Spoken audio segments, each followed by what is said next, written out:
दोस्तों, यह कहानी एक छोटी सी राजकुमारी की है। वह राजकुमारी जल के भूत बन जाती है और एक महिला भी हुआ करती जो बहुत गरीब होती है और जंगल के किनारे रहती।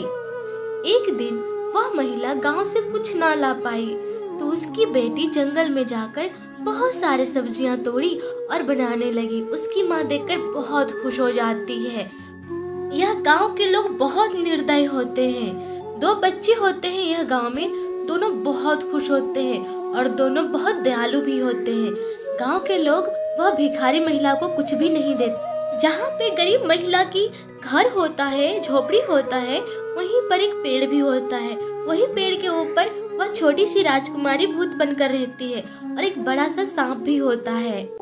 गांववासी अगर वह जंगल से गुजरते तो बहुत डरावनी आवाज आती, इसलिए वे लोग शाम होने से पहले ही अपने अपने घर की ओर चले जाते हैं।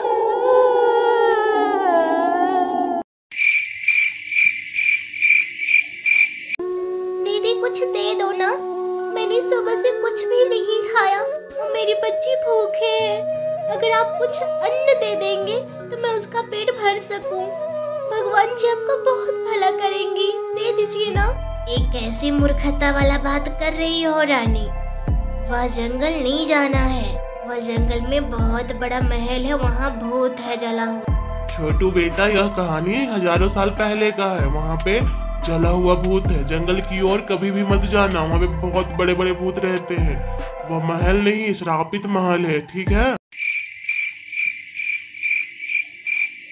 रानी अपनी दादी के मना करने के बावजूद भी वह घर में नहीं रुकी। जब सब सो गए तो रानी अपने घर से चुपके से महल की ओर जाने लगती है। तभी डरावनी आवाजें भी आती। रानी जब वह भूतिया महल के पास पहुंचती है तो वह देखती है कि छोटू वहां पहले ही से पहुंच चुका है। वह देखती है छोटू किसी से बातें कर रहा है और डरावनी सी आवाजें भी आ रही है। तभी वह देखती है एक चुड़ैल ऊपर से। तुम दोनों कौन हो? मैं तुम दोनों को नहीं छोड़ूंगी। तुम लोग जो भी हो यहाँ से फौरन चले जाओ, वरना मैं तुम लोगों को मार डालूंगी।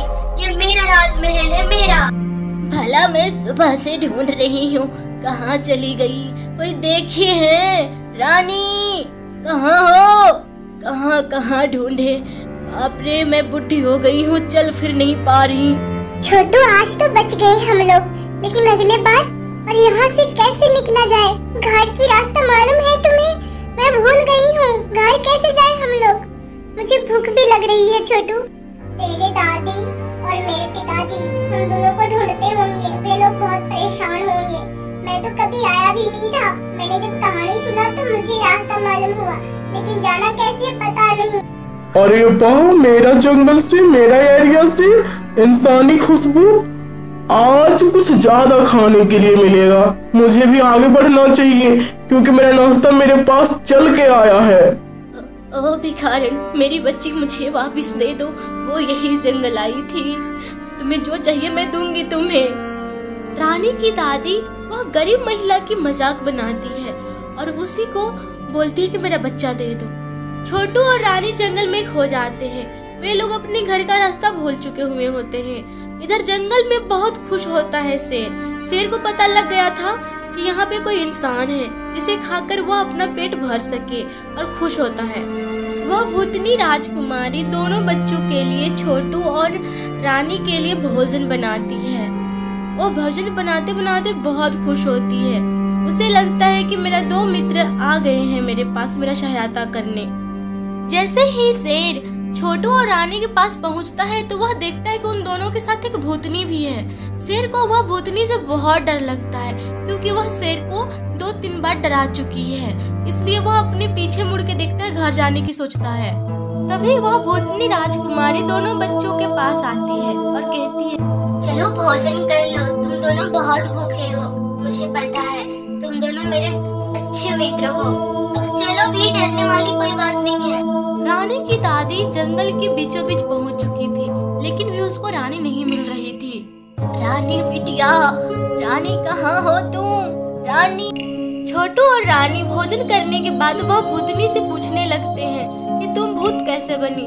तभी वह छोटी राजकुमारी भूतनी बताती है अपने बारे में। पक्का तुम इसी महल की हो? तुम राजकुमारी हो? हाँ छोटू, रानी मेरे पिताजी राजा थे और मैं यह महल की राजा थे। जब मैं जन्म ली बहुत वर्षों के बाद, तो राजमहल में बहुत खुशियां छा गई। ढोल नगाड़े की गूंज उठ गई थी। लोग बहुत खुश थे कि राजमहल में पहली बार एक राजकुमारी जन्म ली है। यह सोच के मेरे पिताजी पूरे राज्य में भोजन करवाए थे, भंडारा रखे थे। मेरे जन्म लेने के बाद मेरे पिताजी बहुत खुश हुए थे। उनका तो खुशी का ठिकाना न। मंत्री जी क्या कर रहे हैं? जाइए और जाकर गांव और राज्य में इधर समारोह मनाइए, बुलाइए भाइयों बहनों, छोटे बच्चों, बड़े बच्चों, सभी लोग को राजा ने बुलाया है राजमहल में। सभी का स्वागत होगा, उधर ही भोजन होगा। जाइए जल्दी जल्दी जाइए। गांव वासियों जरा मेरी बात ध्यान से सुनिए। समारोह में शामिल होना है तो राजमहल में जाइए, सभी का स्वागत होगा, सभी को भोजन से लेकर कपड़े तक मिलेंगे। गांव वासियों राजकुमारी की खुशियाँ से। स्वामी आप अपनी बहन को न्योता क्यों नहीं दिए? आपको देना चाहिए। कहीं न कहीं वो आपकी खून की बहन है। आप ऐसे अपमानजनक बातें करते हैं अपनी बहन के बारे में। जरा सोचिए तो। राजमहल में राजकुमारी के आने से बहुत खुशियां बढ़ जाती हैं, बिखरा हुआ रिश्ता भी बन जाता है। बहुत लोगों से राजा की दुश्मनी होती है, वो भी दोस्ती में बदल जाती है। यह देख के राजा बहुत खुश होता है, अपनी बेटी से बहुत प्रेम करता है। मेरी बुआ अलग महल में रहती थी। वह रहना चाहती है मेरे पिता की जगह, लेकिन मेरे पिता बड़े भाई होने के कारण उसका जगह वह नहीं ले सकती। इसलिए वह अपने आप में एक चुड़ैल को वश में कर लेती, ताकि वह मेरे पिता को परेशान कर सके और जान से मार सके। जब मैं जन्म ली थी तो सबसे ज्यादा जलन जो हो रही थी वो मेरी बुआ थी। यह जड़ मेरी बुआ की। तभी वह चुड़ैल को राजमहल भेजती है। माँ और मैं एक कक्ष में सो रहे थे, तभी वह चुड़ैल अचानक से आ जाती है और जोर जोर से हंसने लगती है। अरे वाह, ये बच्चा तो देख के लग रहा है कि मैं जिंदा निकल लूं, लेकिन नहीं। गांव वाले बहुत खुश थे क्योंकि मैं जन्म ली थी राजमहल में। राजमहल में कोई भी वारिस नहीं था। मेरे जन्म लेने से गांव वालों को बहुत फायदा हुआ। वे लोग को फ्री फ्री में राजा बीज देने लगे बोने के लिए। फिर वह चुड़ैल मेरा भेष बदल के मुझे मेरी बुआ के पास ले जाने लगी, ताकि वह मुझे जान से मार डाले। राजमहल में हाहाकार मच गया जब मैं गायब। तुम लोग इतना बड़ा लापरवाही कैसे कर सकते हो? सैनिक जाओ और जाकर पूरे जंगल में अपना सेना फैला दो। मेरी बच्ची को कुछ भी नहीं होना चाहिए, खरोच भी नहीं आना चाहिए। मेरे पिताजी बहुत क्रोधित हो गए थे मेरे गायब होने से। पूरे जंगल में अपना सेना फैला दिए थे। राजमहल के अंदर बाहर भी किसी में भरोसा नहीं करते थे। तब जाके वो खुद भी निकल गए मुझे ढूंढने। जब मेरे पिताजी जंगल पार कर गए, नदी की ओर से जा रहे थे, वह नदी को भी बारीक से देखते थे, जंगल को भी बारीक से देखते थे, कहीं मेरी बेटी यही पास तो नहीं है। मेरे पिताजी बहुत रोते थे। ओ माता जी, मुझे आपकी मदद चाहिए। क्या मेरी पुत्री को आप देखे हैं? हाँ बेटा हाँ, एक चुड़ैल लेके जा रही थी यही रास्ते से। जल्दी जाओ, पकड़ लोगे बेटा। जल्दी जाओ, जल्दी जल्दी। वो बुढ़ी दादी के बताने की वजह से मेरे पिताजी सही जगह पहुंच गए थे। तुम इतना नीचे गिर जाओगी सुहासिनी, मुझे शर्म आती है कि तुम मेरी बहन हो। मेरे पिता के डर से सुहासिनी चिड़िया में बदल जाती है। मेरी अपहरण की बातें सुनकर पूरे राज्य में और राजमहल में और गाँवों में हाहाकार मच जाता है। नानी और कुछ सैनिक वह गांव वालों को संभाल रहे हुए होते हैं। स्वामी आप अपनी बहन के बारे में जितना गंदा बोलते थे ना, आज मुझे वो कम लग रहा है। आपकी बहन तो सच में बहुत गंदी है। वो मेरी ननद कैसे हो सकती हो जो अपहरण कर ले। वाह बुढ़िया, तो तू ही मेरा राज खोली थी ना। लो। और वह दादी माँ को एक भिखारन बना दी जो अभी भी जीवित है और जंगल में रहती है। सही समय को चढ़ता रहता है और मैं बड़ी हो जाती।